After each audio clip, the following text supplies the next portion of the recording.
Hola a todos y bienvenidos un día más al canal. Para los que no me conozcan, mi nombre es Laura y antes de continuar con el vídeo, te invito a que te suscribas por este botoncito de aquí abajo activando la campanita. Y ahora sí, comenzamos. Denise Pipitone nació el 26 de octubre del 2000 en la provincia de Trapani, Italia, fruto de la relación entre Piera Maggio y Tony Pipitione. Piera y Tony acabarían separándose al poco tiempo de nacer la niña y ésta empezaría una relación con Pietro Pulizzi. Piera y Pietro establecerían su hogar definitivo en un pequeño pueblo siciliano llamado Mazara del Vallo. A finales del verano de 2004, concretamente el miércoles 1 de septiembre, la pequeña Denise, de 4 años, jugaba enfrente de la casa de su abuela materna junto con sus primos. En algún momento, sobre el mediodía, la abuela de Denise salió de la casa para recoger a su nieta y para avisarla de que era ya la hora de ir a comer. Sin embargo, para sorpresa de la mujer, la niña no estaba allí. Preocupada, alertó a su hija Piera, quien estaba haciendo un curso de informática a pocos pasos de su casa, y le dijo que no encontraba a Denise por ningún sitio. Rápidamente se dio la alarma por desaparición y ese mismo día los noticiarios locales empezaron a distribuir información sobre la situación de la niña pidiendo la colaboración ciudadana. Pese a la rapidez con la que se actuó, hubo varios errores que los policías cometieron al principio de la investigación y que pudieron afectar negativamente a esta. Pero una cosa estaba clara: Denise no se había escapado, sino que alguien se la había llevado.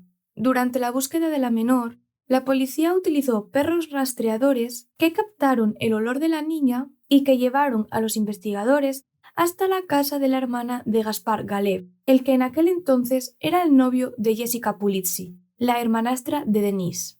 La hermana de Gaspar vivía muy próxima a la casa de la abuela de Denise, por lo que los policías empezaron a especular que Jessica podría haber cogido a la niña y haberla llevado hasta allí. Pero esto era simplemente una teoría, no había más pruebas que indicasen que Jessica tuviese algo que ver. Sin embargo, Jessica Pulizzi se acabó convirtiendo en la principal sospechosa de la desaparición de Denise. Tras investigar más a fondo la situación familiar, los investigadores descubrieron la mala relación que existía entre la exmujer de Pietro, Ana Corona, y su hija Jessica con Piera y Denise. Al parecer, Ana Corona culpaba a Piera del fracaso de su matrimonio con Pietro. Piera dijo a los investigadores que en más de una ocasión se había sentido atacada por Ana y que cuando iba por la calle y se encontraba con Jessica, ésta la empezaba a insultar y a amenazar. Tras este descubrimiento, la teoría de que Jessica, que en aquel entonces también era menor, se había llevado a su hermana Denise cobraba mucho sentido. Los investigadores creían que Jessica se había llevado a la niña con ayuda de su madre Ana y de su novio Gaspar, y que el motivo había sido por venganza hacia Piera y por los celos que Jessica sentía hacia su hermanastra. Por esto, Jessica fue llevada a juicio en 2010, un juicio que se alargaría durante 3 años, y en donde el fiscal pedía una pena de prisión de 15 años para la menor, considerando a Jessica la principal responsable de lo sucedido. Según la acusación, en la mañana del 1 de septiembre, Jessica había recogido a su hermana Denise de la calle y la había llevado hasta la actual casa de su padre. Pero al no encontrarlo allí, decidió llevar a la niña hasta la casa de la hermana de Gaspar y que luego la entregó a una persona que nunca pudo ser identificada. Sin embargo, la falta de pruebas hizo que Jessica saliese absuelta en 2015. La policía no tenía ninguna prueba sólida más allá de la mala relación que existía entre Ana Corona, Jessica Pulizzi y Piera, por lo que no podían determinar al 100% que Jessica se hubiese llevado a Denise aquel día. Pese a que Jessica Pulizzi y Ana Corona quedaron marcadas para siempre como las principales responsables de la desaparición de Denise, nunca quedó muy claro qué hicieron con la niña. Como dije, en el juicio contra Jessica, los fiscales aseguraron que la chica había entregado a su hermanastra a alguien desconocido y que éste se había llevado a la niña. Pero ¿quién se llevaría a una niña que todo el país estaba buscando? Y lo más importante, ¿a dónde se la llevó?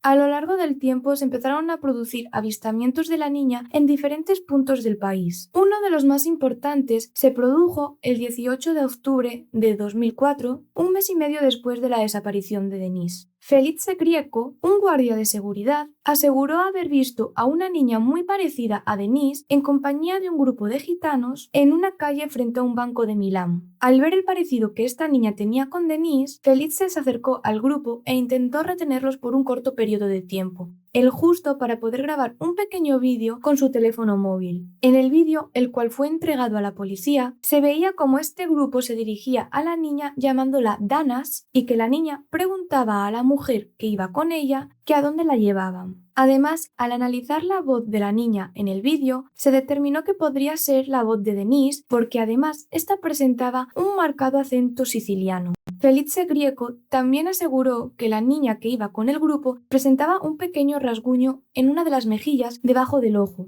un rasguño muy parecido al que presentaba Denise el día de su desaparición. Sin embargo, la policía nunca pudo encontrar a este grupo de personas y por tanto esta pista no pudo ser de gran utilidad. Aún así, la pista de una posible intervención por parte de los gitanos empezó a cobrar mucho más sentido tras este avistamiento. Y se empezó a teorizar con la idea de que alguien había sido contratado por algún familiar o conocido de la niña para que éste se la llevase con la intención de hacer daño a Piera. Sin embargo, a pesar de todos los registros y los controles que las autoridades hicieron por los diferentes campamentos romaníes del país, nunca encontraron ninguna pista que les acercase a Denise. Aún así, el avistamiento de Felice Grieco se convirtió en una de las mayores esperanzas para la familia de encontrar a Denise con vida. Los años fueron pasando y poco a poco el caso fue enfriándose, a pesar de ser uno de los casos más populares de Italia. Pero la falta de pistas y de nuevos sospechosos hizo que la gente fuese olvidándose poco a poco de la historia de Denise. Sin embargo, todo esto cambiaría y el caso se reavivaría de nuevo el 31 de marzo de 2021. Una enfermera rusa que residía en Italia estaba viendo un programa ruso en el cual se contaba la historia de Olesia Rostova, una joven que hacía un llamamiento público para encontrar a su familia biológica. Olesia afirmaba que había sido secuestrada por una mujer romaní que la había llevado hasta Europa del Este cuando ella era muy pequeña. Olesia no recordaba nada de su infancia, pero explicó que ella siempre había creído que la mujer que la acompañaba era su madre biológica, pero descubrió que estaba equivocada cuando las autoridades arrestaron a esta mujer al no poder explicarles la relación que tenía con Olesia. Al final la niña acabó en un orfanato y a los pocos años fue adoptada por una pareja rusa. Sin embargo, ella quería encontrar a su familia biológica y preguntarles qué había sucedido. Al ver esta historia, la enfermera empezó a relacionar el caso de Olesia con el caso de Denise Pipitione. Empezó a comparar las fotos públicas que existían de Piera con las de Olesia y la mujer encontró que había cierto parecido físico entre ambas, por lo que decidió ponerse en contacto con la productora de un programa italiano llamado Cilavisto, un programa que hablaba sobre personas desaparecidas. La enfermera les contó las similitudes que había encontrado entre el caso de Olesia y el de Denise y rápidamente desde producción se pusieron en contacto con el programa ruso con el fin de establecer una relación entre ambos casos. El programa empezó a retransmitir varios episodios especiales sobre el caso de Denise, lo que volvió a reanimar el interés en el público. En el último episodio de este especial, el programa mostró las pruebas de ADN que se le habían realizado a Olesia con la intención de determinar si realmente era la niña de 4 años que había desaparecido en Mazara del Vallo. Pero las pruebas fueron claras. Olesia no era Denise. Esto fue un pequeño batacazo, pero aún así, la historia de Olesia fue de gran ayuda para volver a reactivar el caso. Y lo mejor de todo es que el caso no había adquirido solo popularidad en Italia, sino que se había hecho conocido internacionalmente.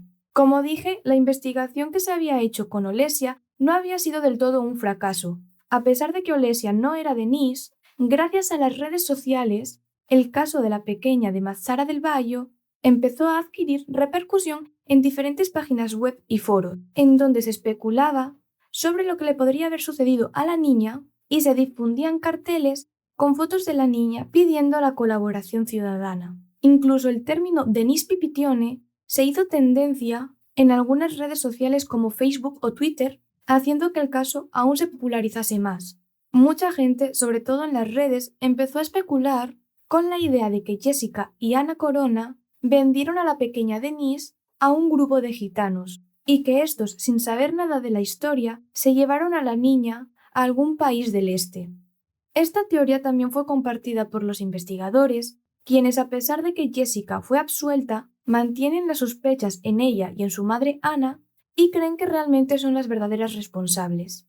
Por suerte, tras la emisión del programa, varios testigos empezaron a hablar y empezaron a dar datos y nombres que nunca antes se habían dado. Toda esta nueva información reabrió el caso de Denise y en la actualidad los policías siguen investigando qué sucedió y dónde puede estar. Por su parte, Piera mantiene la esperanza de que su hija Denise siga con vida, aunque también quiere ser realista. Han pasado muchos años y la niña puede que nunca aparezca. En una de las últimas entrevistas que concedió, Piera hizo un llamamiento público pidiendo al responsable que hablase, asegurando que el velo de silencio que cubría todo el caso estaba empezando a caer y que pronto se conocería su identidad. Hoy, Denise Pipittione tendría 21 años. Si este caso te ha parecido interesante, no olvides darle me gusta y suscribirte activando la campanita para que te avisen de cuando subo nuevos casos.